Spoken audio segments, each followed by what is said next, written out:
ERP implementations almost always take longer than system integrators estimate.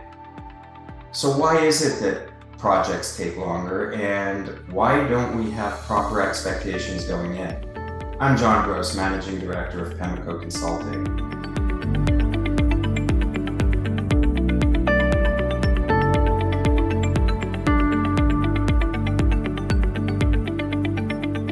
We run between 80 and 100 projects a year, and inevitably the plans we produce for our client tend to be more conservative and longer than what system integrators estimate, and then what our client executives hope are going to be the timelines for these projects.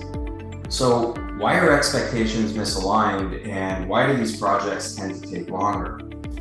I'll tell you right now that projects tend to take longer because companies underestimate, they have the wrong expectations for the amount of work that's required on their own teams to deliver their obligations in the project. So what I'm going to do is I'm going to talk about three areas where companies can dig into to set appropriate scheduling expectations. The first one is on business process re-engineering. Now, companies that are implementing are going to have to map, design, and systematically test each and every business process that they're implementing. This takes a lot of time. If you think that a department has between 20 and 40 business processes, and maybe you have between 8 and 15 departments in your organization, do the math. So if you want to do the implementation right, you're going to have to systematically design, map, and test thoroughly each and every one of those processes. The next area that companies underestimate the workload in and the amount of time that's required is on data migration. Almost inevitably in most of our projects, no matter how much we can beat the drum, companies understaff and underestimate the amount of time required for data migration. Data migration is a massive undertaking. Companies have to locate all of the data records. They're going to have to clean them.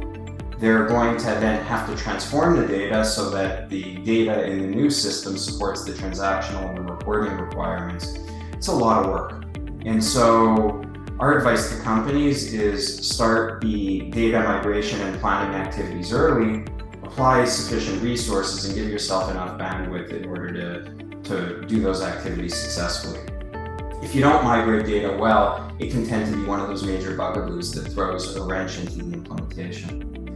And the last area is training. Look, you want to make sure that when you flip the switch on the new system, that the organization is sufficiently proficient so that they can transact in the new system in a productive way. And training takes a lot of time to deploy and to absorb on the user side successfully. Think about how long it takes to onboard a new employee into your current processes.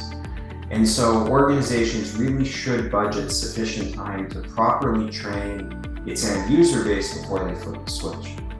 So in short, companies need to take a hard look at the work they have to do internally to successfully re-engineer the processes, start with a clean bill of data health, and make sure their users are well acclimated to the new system before they flip the switch on it.